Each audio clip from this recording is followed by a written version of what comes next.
Hello guys. So mag-ayos lang ako ng ng kulungan kasi ayan sinira. Yung manok kasi is nilipat ko to, galing talaga to siya sa loob. Ngayon, ayan, nakakalabas siya. Dalawa kasi to guys. So hindi ko alam kung alin dito ang nangingitlog. Ayun So ang isa kasi is nakakalabas pero may araw na pumapasok siya, kaya lang ibabalik ko siya mamaya. Ayan, nangitlog siya. Ilagay lang natin to para maging pugad niya. Dati kasi, doon kasi meron yan dati. Kaya lang, inalis ko. Kaya ilalagay natin ulit yung itlog. Kasi natumba to. So ngayon, ayusin natin.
So ayan, nakapasok na.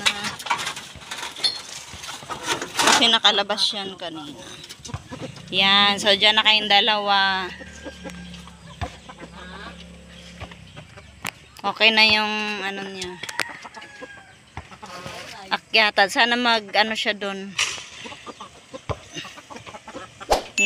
Doon na yung niya. Paitlogan.